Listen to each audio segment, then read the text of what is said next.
Ever wanted to see Jean-Luc rock a flute like he was the lead singer in Jethro Tull? Ever wanted a more modern reference? Well, good news for you then, because that's exactly what happens in The Inner Light. It's an all-new episode of TNGeez, not another Star Trek podcast. And it's coming at you right about now. Ooh, pow! Wow, sometimes I feel like I just got punched right in the gizzard, man. I'm aiming for your deflector dish. Stand up straight a little so I get a clear shot. Pow, pow, pow, pow. Welcome, everybody, to TNGeez, not another Star Trek podcast. Woohoo! Woohoo! It's your favorite rewatch podcast. I'm Commander Davey Dave. I'm Ambassador Andrew. And Commander, I know this happens to you on a daily basis, but when I walk around my local metropolis, inevitably, someone stops me. They stop me and they say, that TNGeez, keep doing it because we love it. They're part of a growing crowd of listeners from all over our planet Earth. I plan to do some traveling here. I'm going to go from town to town. I'm going to shake hands with the people. I'm going to get to know them. Spread the good wood. I will use hand sanitizer. Probably more fist bumping with the people. So where do all these people access our show if they want to hear past episodes? They can go to TNGeez.com, and there they will find a treasure trove of episodes, like 140 plus episodes, talking about Star Trek The Next Generation, talking about the original series, talking about the movies, talking about a revolution of love. Talking about pop music, pop music. Radio, video, boogie with a suitcase. pop music.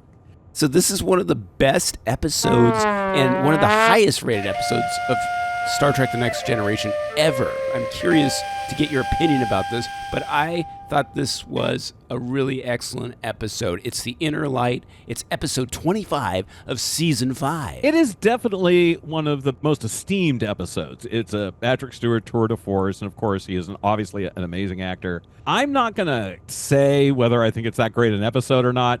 I tend to prefer episodes with a little more action in them. I tend to prefer episodes that with a Which ones are those? Crew members in them. Well, like Cause and Effect or Power Play or Disaster. Those speak to me more than this one. But of course, it's always amazing to see Patrick Stewart do his thing. It's also amazing to see the advances in aging makeup that they've made since the first season. If you remember Too Short a Season, you made fun of the fact that the actor who plays Admiral Jameson just basically gets shellacked with latex. They just, they take him, hold him upside down over a latex bucket and just dip his head in. Yeah, that I know. It wasn't look, by the 90s when this show aired, they had aging makeup down. It was just that particular approach that they took with appliances just wasn't very successful. Now, you could age somebody up successfully, and in this episode, you're right. Picard does age. He spends a whole life. Why don't you tell us what the flip happens in this episode so that the audience, if they haven't rewatched the podcast, can better understand what's happening? We spent the last 4.5 seasons of Star Trek The Next Generation watching our intrepid crew get their asses zapped, and this time it's Jean-Luc Picard's turn. Seems the Enterprise is connected to a mysterious satellite or probe or object thingy that sends a ray of something right into our captain, knocking his ass out. Picard wakes up on a planet where he's known as Kamen. It seems Kamen is an everyman in the village of Resic, and he has a wife. Don't tell Bev. At first, JLP believes he's a prisoner. This is not my beautiful house. This is not my beautiful wife. Same as it ever was. Same as it ever was, number one. Oh, sorry. After some exploring and questioning and trying to figure out how to escape, he eventually, and I mean eventually, like after 5 years, accepts his wife, his new community, and himself as Kamen. But Kamen's planet Catan is dying. And as Jean-Luc Kamen gets older, he has to come to terms with all that his life has to offer, including raising children, the death of his beloved wife, and the knowledge that his grandchild won't get to live to the fullest. Cayman's doomed. And this whole thing is a simulation, man! And in this life, you're on your own. And when the elevator tries to break you down, you go crazy, number one. Wait, where was I? Oh, yes. Will Picard find a way back to his beloved USS Enterprise? Does he even want to? Will the crew of the Enterprise be able to unzap their captain's zapped ass? Is this the greatest episode of Trek ever? Find out on this all-new rewatch episode of TNGeez, not another Star Trek podcast. This is one of the most acclaimed episodes ever. I know how you feel about it. I normally do like those action-oriented episodes, but they're so few and far between. When I approached this episode, I've seen it before a few times, and I thought, oh man, this is going to grind. I know what happens, and it's going to be tedious. I was pleasantly surprised. I really enjoyed this episode a lot more than I thought I was going to. It's really quite good. When we were talking about rewatching Darmok, right, which is another highly acclaimed Trek episode this season, you were very concerned because you didn't really care for it when you first saw it, and then you saw it again and you enjoyed it.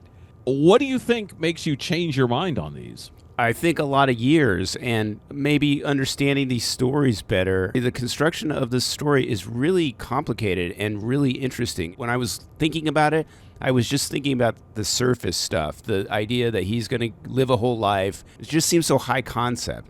But watching it, I saw all the depth to it. I rarely find myself having real emotions for this show, feelings. And this episode really made me feel something. It's a sad story. I chalk it up to the really good writing and the excellent acting and casting in this episode. What I'm hearing here is, let me be your therapist for a minute. Let me be your. Okay. Let me see what your counselor here for a minute. What I'm hearing, Commander Davy Dave, is as you've gotten older, you become more reflective about stories like this. Well, it's funny because I understand these stories better, and I'm an older person. I'm closer to Sir Pat's age at the time. Yes. When we're dealing with the things that happen later in life, people pass away, and your kids grow up. These are melancholy moments that are captured in this story. That's also a story about a planet dying, which is very timely. And in the 90s, they were saying a thing about Earth, too. So I like all that, and, Right. and I like how it's done. I find myself having less patience for some of the other nonsense that I put up with on this show the first time through. As we've done this rewatch, two things are going on. One is I've gotten older, and the other is that 35, 40 years have gone by, and our culture and the TV watching has changed substantially. Well, Sir Pat definitely said that this is one of his most complicated, most challenging He did. episodes to create. And he was saying he was having to come in at 1 a.m. and work till midnight. He's working 24 hours a day for this episode. And it really is like a whole one-man show. There is another ensemble cast, and he also noted that it was like Captain's Holiday in that you have Picard kind of on his own with a whole cast of characters who are new people that he doesn't normally work with. You might have a guest star here and there, but they usually interact. Right. He's usually spending most of his time interacting with the rest of the actors on the ensemble. And in this situation, he was working with these other people. And I know from reading and watching some interviews that he really connected with the actor who played his wife, Margot Rose. Yeah, that's really interesting to me. I didn't feel much between the two of them. Maybe it was because he was so hesitant at the beginning. He was. You're not sure what's happening, and that's kind of why it's exciting at first. You're like, what the is going on here? Once But, you you know know, what's going on, it's very simple. The other difference is with Captain's Holiday, of course, is he was banging Jennifer Hedrick. And he's not banging Margot Rose. He doesn't have a relationship off screen with Margot Rose the way Oh, he you does mean in with real Jennifer life? Hedrick. Yeah, in Real real life, life, Patrick Stewart was enjoying active coitus and was in fact engaged with Jennifer Hedrick. Engaged! I think his photon tubes were closed up for Rose, or hers for him. Who knows?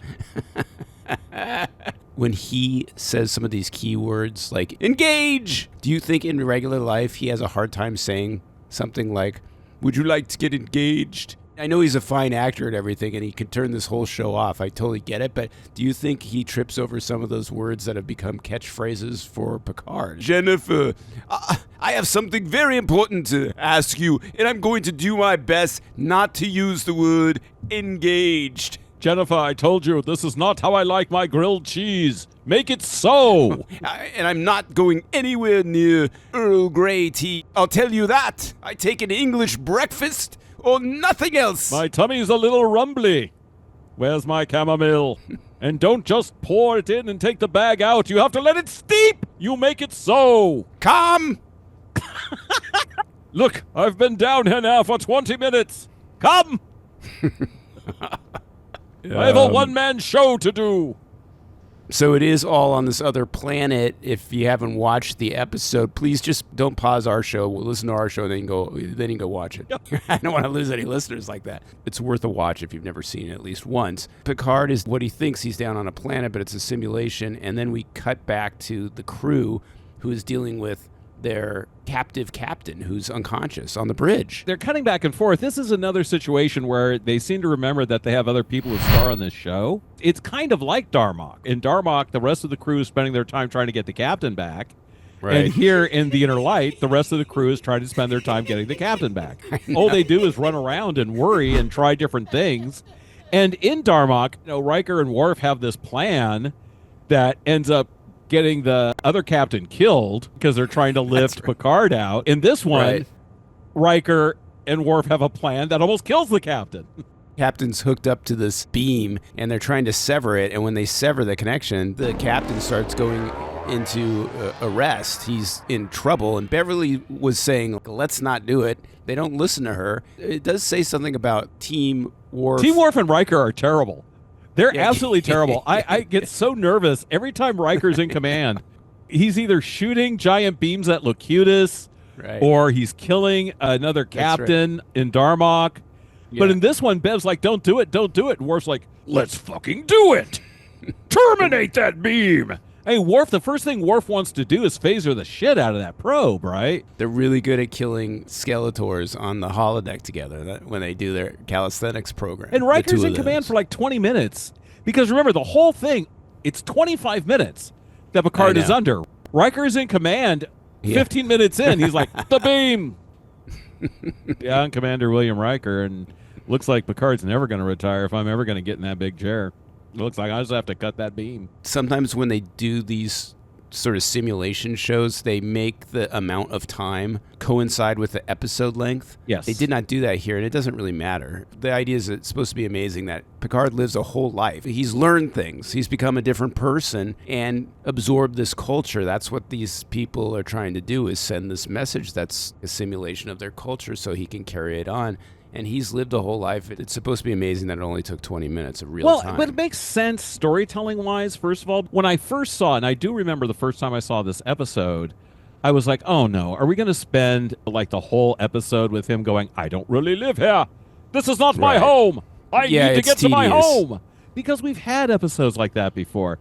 And by doing the time dilation thing, they just move past it. They move past it pretty quickly. I love it when the show does that. When the show, like now, when they start turning over these excellent episodes, one of the things they get really great at is thinking ahead of the audience, because it's really about being predictable and not doing something that we all are going to expect. 5 years into his time there, he agrees with his wife that he's going to start loving his wife, and he's going to not obsess over the Enterprise anymore. He's going to try to be part of this culture, and he does, and that is really interesting that they make that turn, and it's rewarding. It makes you as the viewer accept the world too. Accept the world. The first instinct, which is that it's a holodeck or a facade, makes sense. I was immediately thinking of that Future Imperfect episode where Riker gets hijacked by the Romulans, right? He gets kidnapped by the Romulans. Turns out finally he gets kidnapped by a bug boy, and it's not the Romulans. I immediately thought, okay, this is some kind of hijack simulation. He's in some kind of holodeck thing. And we'll see this again in Frame of Mind. I know Frame of Mind is one of your favorite episodes where Riker can't tell what's real and what's not. Right. And you got to think, it's that holodeck technology. That is like mindfuck central. It's fucking them up even when they're not in the holodeck. Like they're they're just nervous about simulations now because you've got this simulation machine on the ship. If I was stuck on that spaceship, I'd be in the holodeck all the time. It's so boring. What else do you have to do? Have you seen that garden?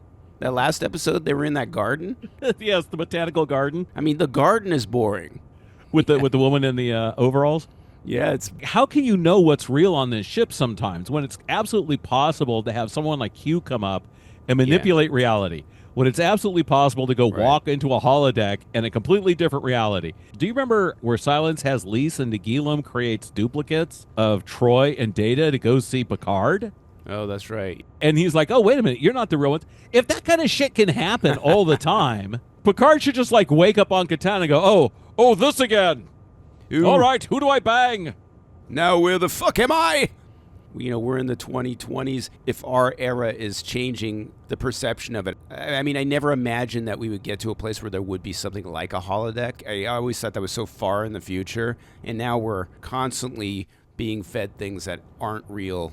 And we're constantly asking what's real and what's a simulation when we're engaging online. Eventually, we're going to be in a situation where we will have our reality around with.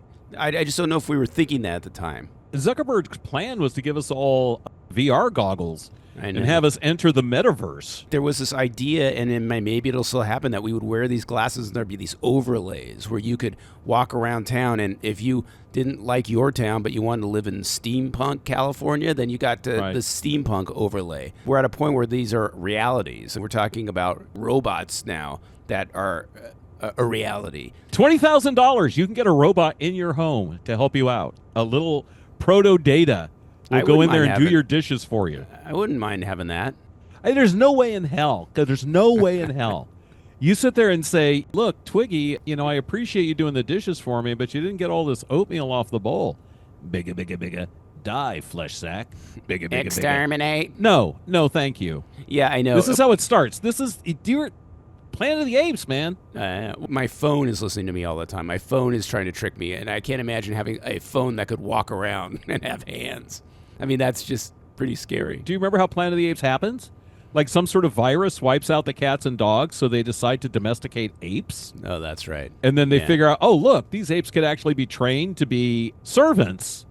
And then that shit just goes to hell. This is the original Planet of the Apes, not the James Franco Planet of the Apes. No. The original. The Charlton Heston one, yeah, you're right. Yeah. If you've never seen Conquest of the Planet of the Apes, and I know it's a corny-ass franchise. I get it. The Conquest of the Planet of the Apes, the original one, is so dark and so terrifying. Yeah. It's especially the way it ends. It ends like no other of those movies. That whole franchise is dated because it was made like in late 60s and 70s. But at the time, I mean, at least when I was a kid, that was just about the coolest sci-fi out there. There was so little sci-fi. And that was amazing. I had the stupid toys for those movies. A lot of people probably saw the original Planet of the Apes, but you got to see Escape from the Planet of the Apes, and you got to see Conquest, because that's film 3 and film 4. Those are so weird. In Escape, they end up in the 1970s. Cornelius and Zira end up in the 1970s, and there's this great montage where they're wearing like turtlenecks and they're showing up on Time magazine and shit.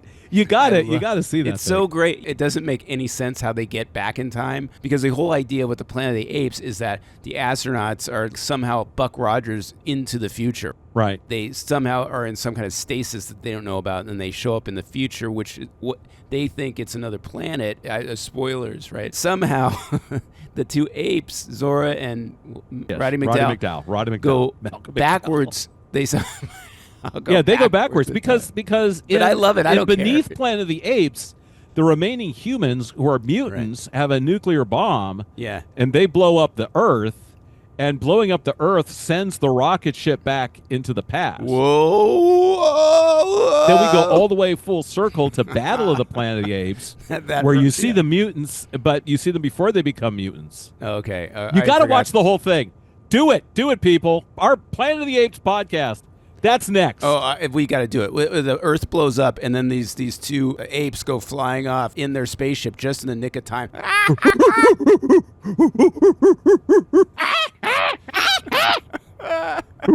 This episode here, The Inner Light, was written by Morgan Gendel. Who the fuck is that?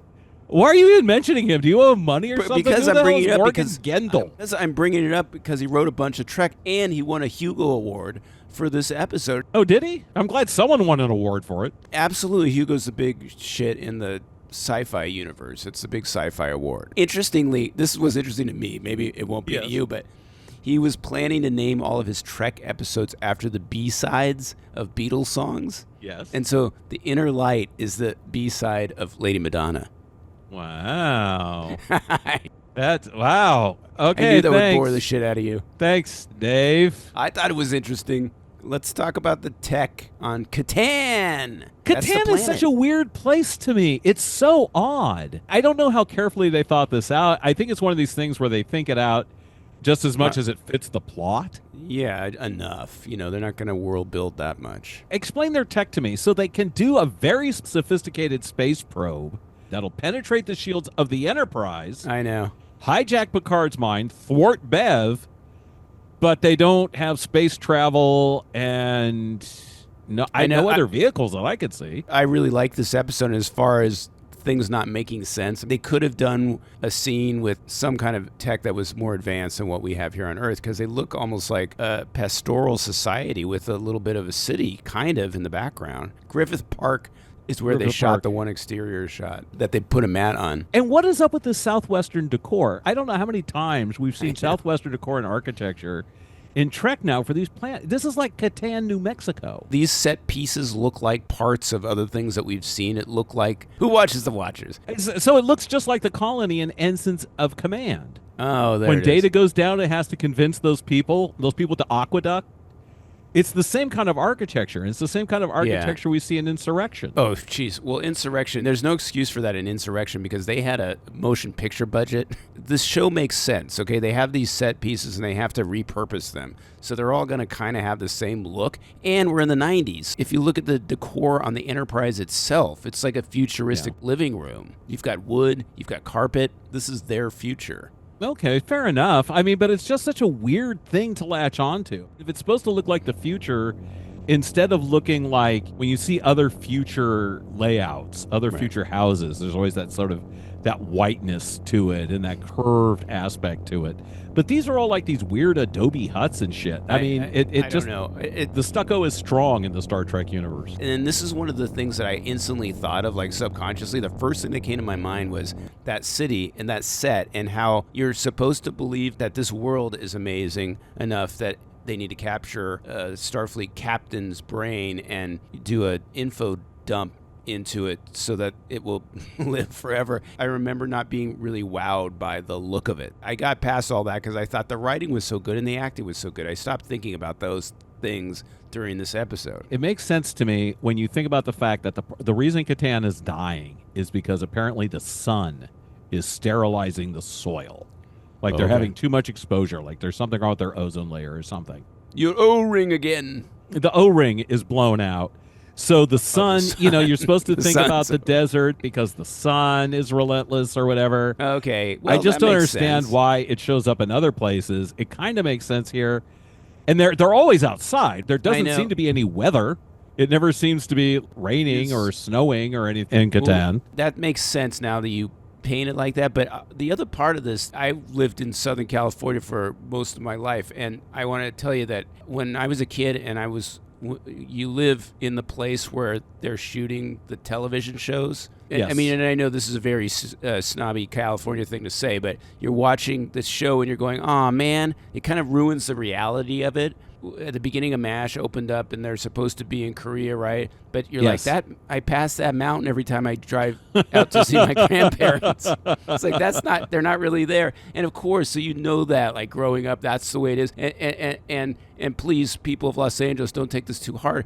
Parts of Los Angeles are not very attractive looking. They're very sun bleached and they have the look of what this looks like sometimes. That is part of what we're seeing sometimes when we see these exterior. Oh, there's only one exterior. It's deserty, makes sense, but it's also Los Angeles. We're seeing Los Angeles. It's not a lush where there is green no weather. paradise. There is no weather in Los Angeles.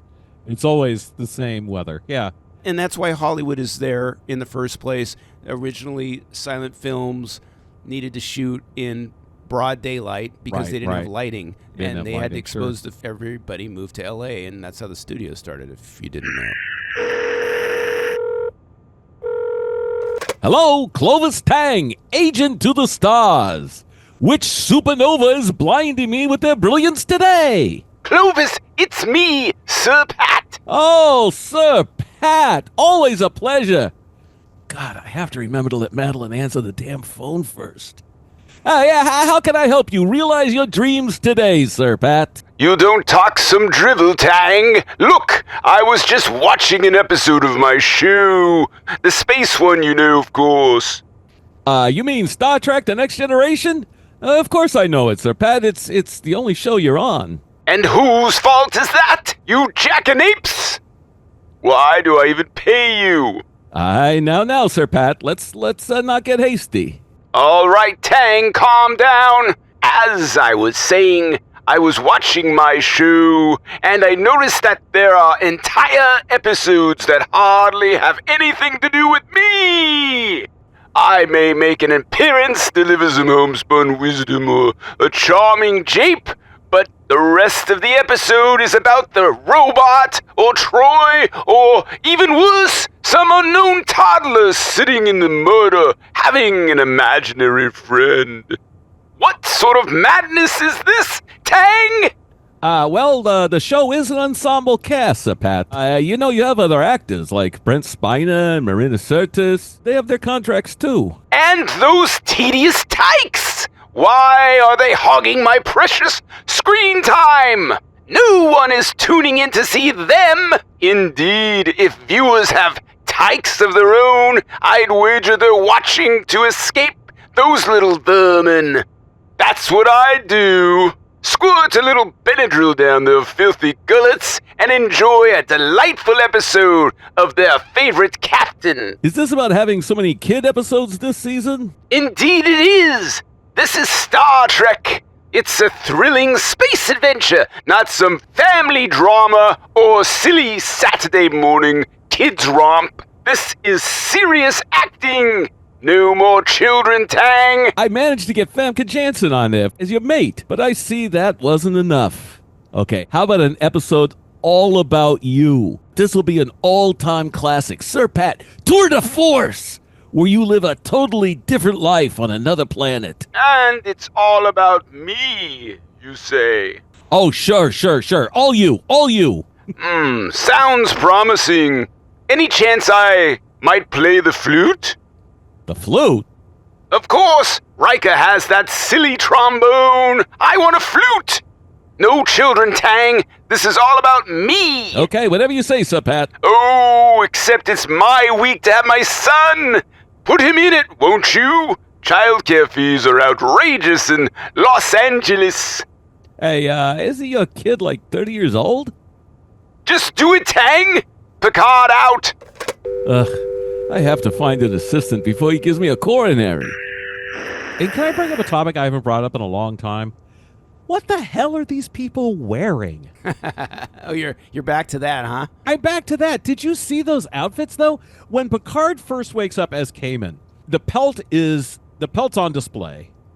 He doesn't have any sleeves. Who's in bed? All their outfits are some sort of weird tie-dye canvas. I know.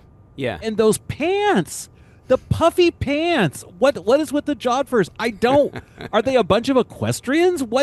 Explain these outfits to me. The explanation is it's from the 90s, and you're clothing people in futuristic 90s future is what it is. That doesn't look futuristic. That looks like some sort of weird hippie cult that you would find in the deserts of Arizona or Nevada. We live around the rocks and crystals and the bountiful springs, and the vibes are just so celestial. That's why that Insurrection movie is confounding, that they went with that budget and then built this place again with a bigger budget. This planet we live on now has all these cities that you can go in and dress up and make them look a certain way. Even places in LA, you could dress them up. Why on earth they invented this whole city from scratch? I guess they were trying to make it like the TV show, because that movie is most like the show.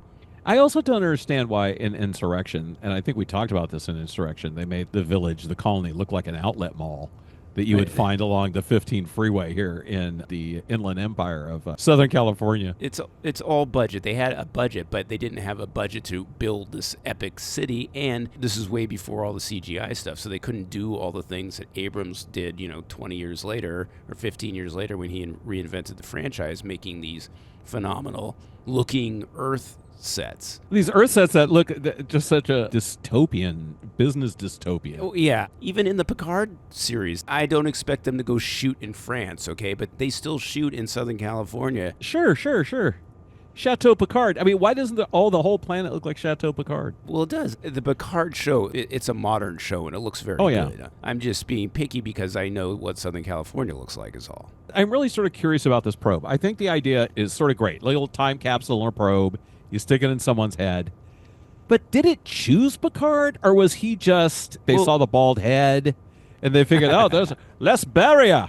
Just shoot the beam right there. This speaks to what you were saying about the tech, okay? First, how does it tech-wise have the ability to scan and pick the captain? Exactly. It scans the bridge and goes, who's the one that studied at the Royal British Academy? Who's the one that can do the one-man show of A Christmas Carol? Working, I mean, you needed the best.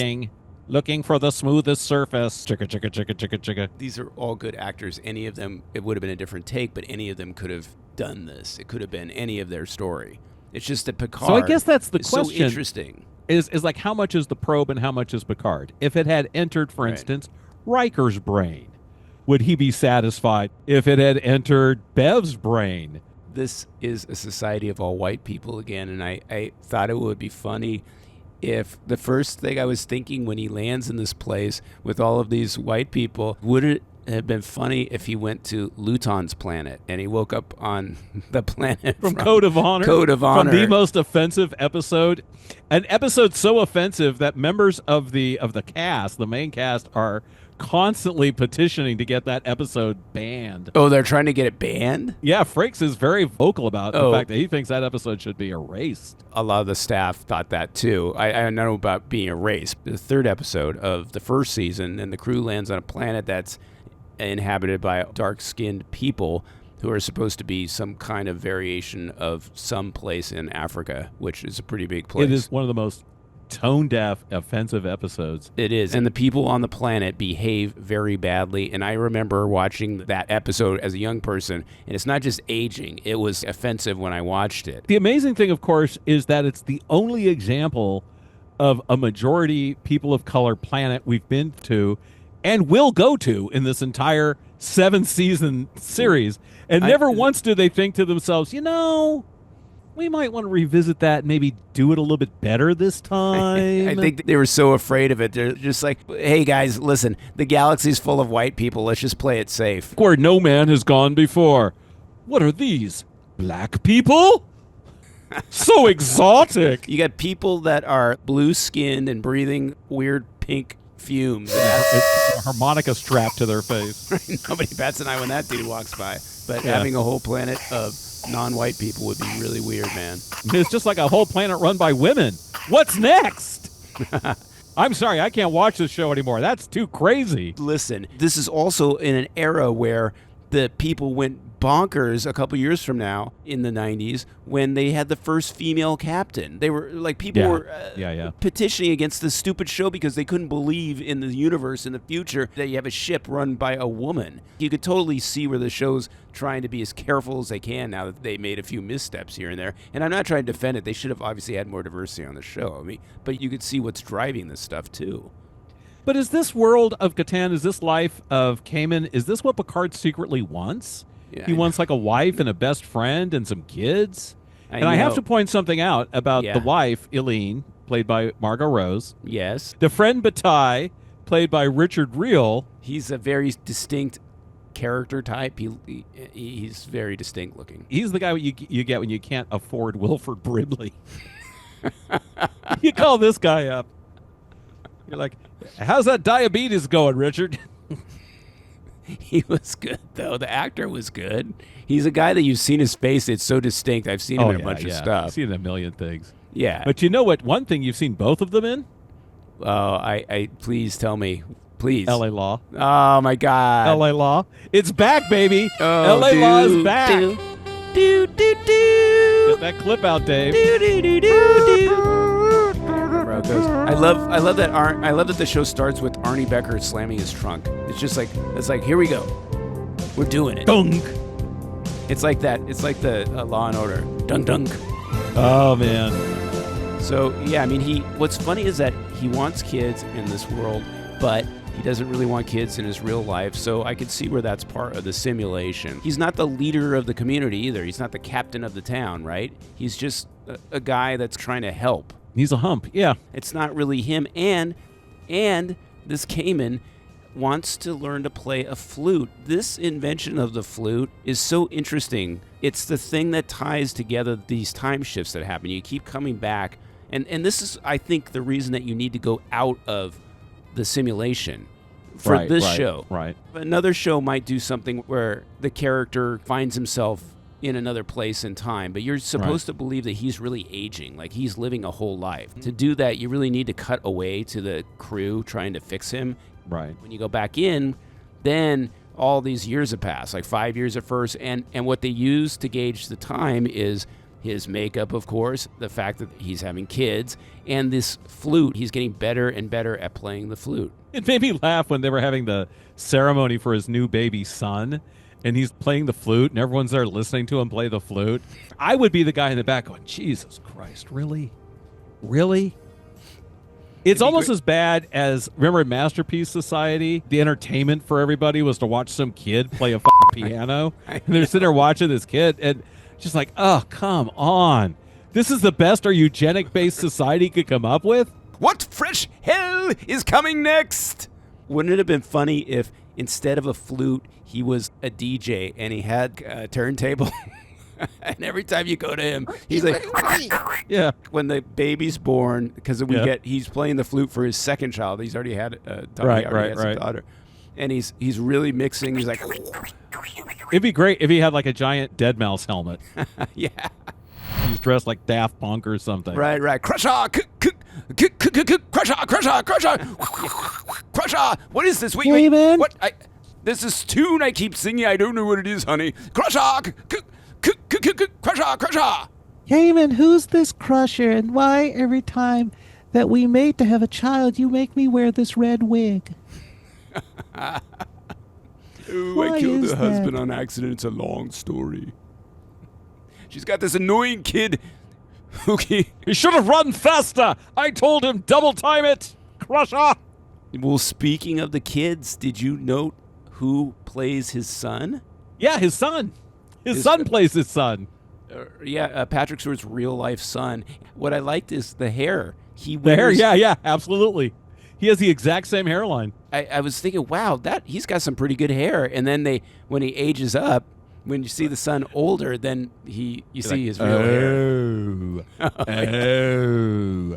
The genes are strong in this one. Remember Patrick Stewart famously wore a wig in his original screen tests? Right. They wanted to see what he would look like with a toupee. Yeah.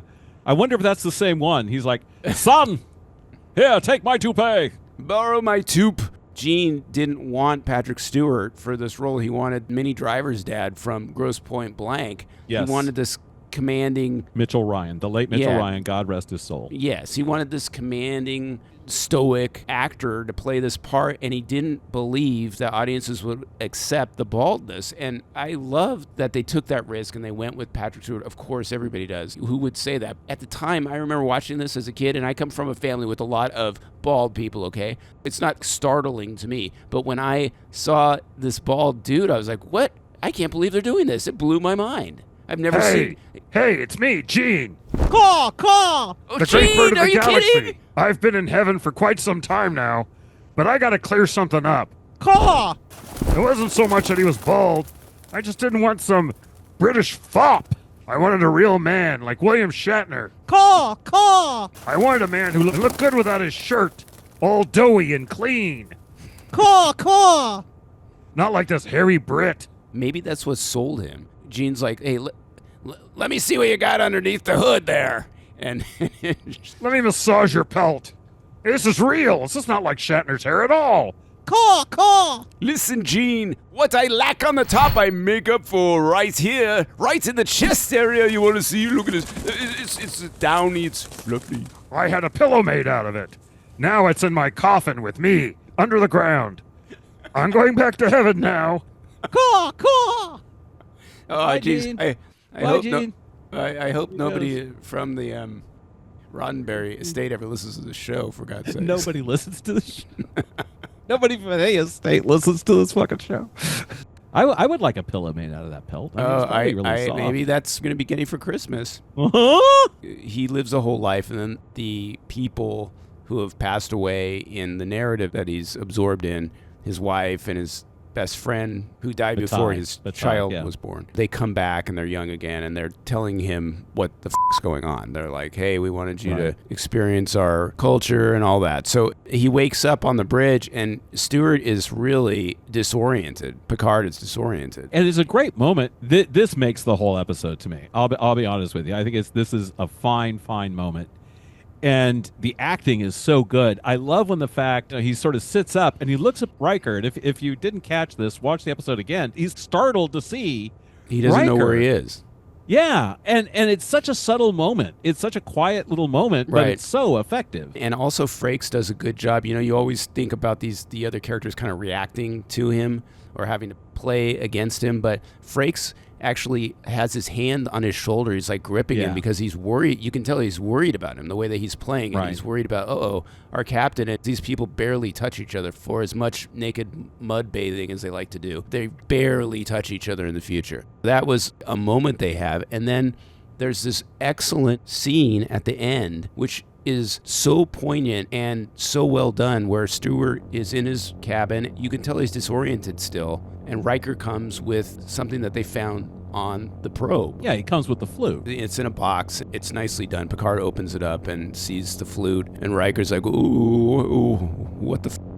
And leaves. He holds it so tightly. It's so nice. So the whole performance is excellent, and that whole scene is so good. It is all done in one take, too. It's a pretty long scene. You've got Picard by himself. Riker comes in, and then you've got the cameras on a track, and it does a turn in the cabin. Not what they normally do. They normally cut to another angle. It turns and follows him to the window where you know he's going to play this flute, and it ends with him framed in the window looking out, playing the flute into space. It really does end this episode in such a poignant way, and it really speaks to everything that's happened. You really feel like, wow, he experienced something. He's deeply moved, and how is he different? Has he changed because of this experience? And the flute, it becomes an icon for him. It becomes one of those artifacts like the blanket that he's given by the Proto-Vulcans in Who Watches the Watchers. We're going to see this flute again. Right. We go back to see his quarters every now and again. You see the blanket is there.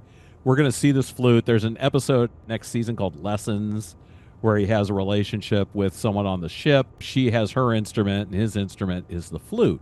So it comes back. I mean, it makes an impression on him. Right.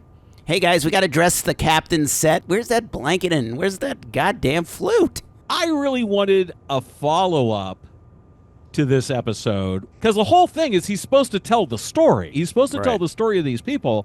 Does he ever tell it? And what exactly does he say? That's one of the things I expected, too. Maybe there was a scene where he's just finishing telling Beverly the story. That would have been a nice bonus to have. The pacing at the end is very quiet. They were trying to be very careful to send you out of that episode feeling the feelings that you had. Like you have feelings for the scene in the simulation where they're telling him their world has died and you're feeling bad about that. So when they get to the bridge, they don't want to fill it up with a bunch of dialogue. They want to keep it quiet. You'd lose that if you had a scene where he's telling everybody everything. But that's fair. I think that's it would have been point. good in another episode, but they don't do that. The next episode, he's on to some other nonsense. Here's a scene I wanted. Commander Riker, come to my ready room. Explain to me why I was on the goddamn floor for 25 minutes. You couldn't even get me a pillow? Well, Captain, you know we keep those floors pretty clean. I was on the floor! I have sciatica now. I don't have a full head of hair to comfort my head. My bald head was laying on that carpet for almost a half an hour. You couldn't even get me one of those rectangular, uncomfortable-looking pillows. You really are an asshole, number one. Did no one think they could use their lap? Why wasn't anyone stroking my pate? Wouldn't it be funny if he woke up and he's in like Riker's lap and he's looking up and it's right. Who the hell are you? The other part that I really enjoyed at the ending, the way it's framed, he's looking out into space and it's reminiscent of the end of episode 1 of season 3, right? Where there you go.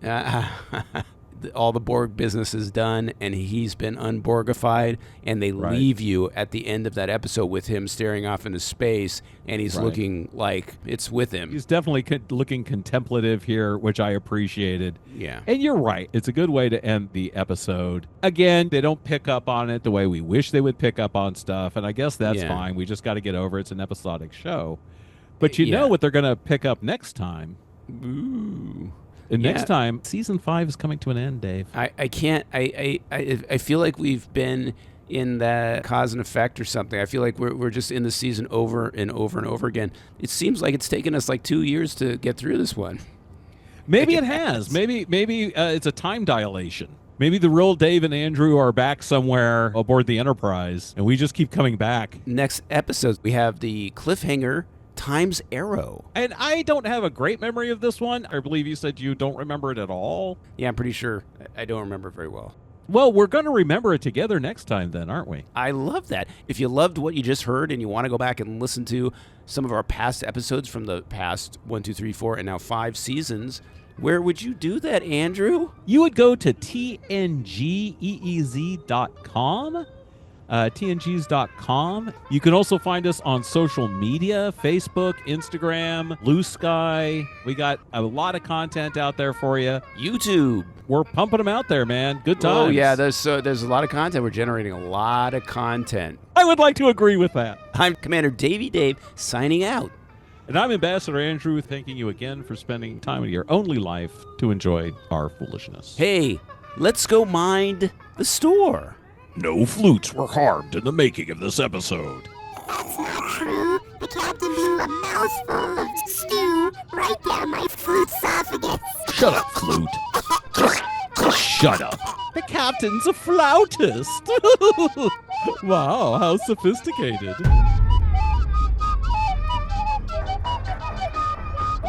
So now I play a flute. Captain Picard, you're playing a flute, and you didn't tell me? Oh, man. I go to Starfleet Academy, and I start missing everything. Crusher, please! I've just had one of my best episodes, one of my most rewarding experiences playing this pretend captain, and now you're here.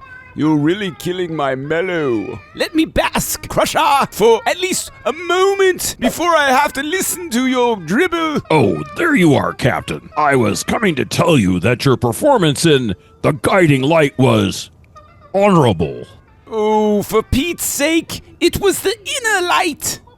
Oh, my mistake. Apologies, Captain. Lieutenant Worf, the captain was just saying that he thought The Inner Light was one of his best episodes. But I think his best episodes are the one with me, his surrogate son. Huh, I believe the Captain's best episodes are more Klingon backstory focused. Please, let me have this one moment of enjoyment, won't you? Captain Picard, I thought your best episodes were the ones with me, the most adorable and cute Klingon, Alexander. Alexander, the Captain does not want you taking up his time with this foolishness. I get the feeling that the episodes featuring a certain Beta Z encapsulate the spirit of the next generation more than anything else. Oh no, please, no more! My episodes are obviously superior.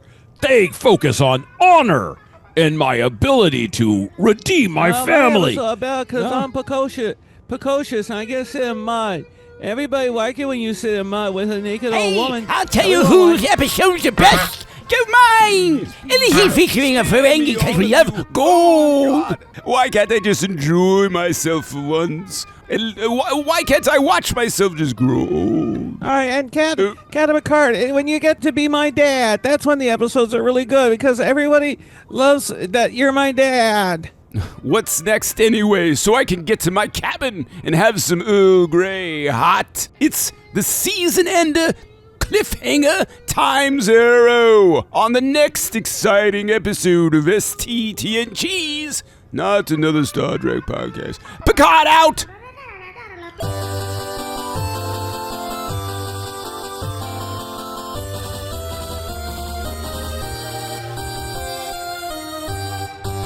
On that question, he's just going to say, well, you know, it's that whataboutism. You know, it's that deflection. Okay, here we go. Inner light, baby. Oh man, I Light can't. it up. Light it up. Time for an episode. We're gonna light it up. Ever want to Oh, wait. see what? Okay. No. Are you ready? Yeah, I'm I was gonna ready write. to announce. Yeah, go ahead. That's I'm like gonna write inches something. away from Worf. Worf is like this, and the announcer's like this. Inches That's the away. way I feel about. That's the way I feel with Shecky and Picard. They're not close at all. Well, they're both bald. Yeah, I don't know if anybody in the world is paying attention to what's going on in America right now. You're in Jethro Tull. Oh! I wasn't listening.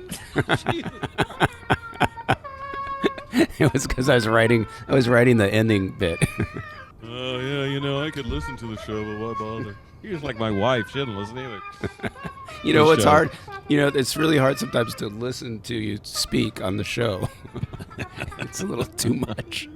Hey, It's always amazing to see Patrick Stewart do his thing. That's it. And it's amazing. God damn it. Ready? You got your Clovis. You got your Jean. Your Yes, Jean-Luc there. Your Sapat. I'm all.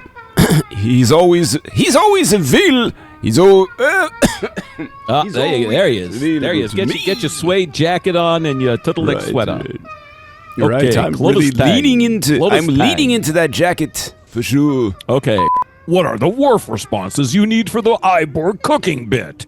So can you do like give me a range of like grunts. It's totally written by you. And it's all about me. And it's all about me, you say. Yeah, I just said that. I know. Ooh, except it's my week to have my... Ooh. Dun dun dun dun dun dun. Ding. Mom. No, Bev's don't brain. Don't say that. Don't say that. She's. I No, don't but know. It's a real person. Don't. It's just- gotta be. She's Just not can you say gonna it like listen to this. Can you just say it like? Wouldn't he need a wife that looks like she could inspire an erection? That annoys me. Stop doing Wouldn't it? That's not true. The captain blew a mouthful of soup right down my flute esophagus. Try tea. Right down my what? It blew a mouthful of tea. Well, he was eating that soup. I forgot to mention. There's a right, scene. right. I really wanted to hit that. I forgot about it. I will endeavor to do so. Ooh. Urgh. Ugh. Oh, that stool is hardened. Alexander, Go off. Push harder. This is Beverly Crusher. You're not supposed to push too hard or you could blow an O-ring. That's medically quite dangerous, and I'm not sewing up that Klingon asshole. Hey, O-rings are overrated. Zing, yang, woo. Bazang. Wesley, please tell the captain that I will not be responsible for sewing up your O-ring again. It is very awkward for my people to have to see something like that. Making the outtakes great again. Quiet, piggy. Quiet. Quiet, piggy. I can't believe that. I mean, I can believe that. Oh, I know. It's just amazing that shit like this just keeps happening. You're like, what the? Oh, okay. What? No. What? No, shit. I know. I can't. I was having a nervous breakdown a year ago, Yes. and now I just can't look away. I mean, I just have to see more of it. It's so insane.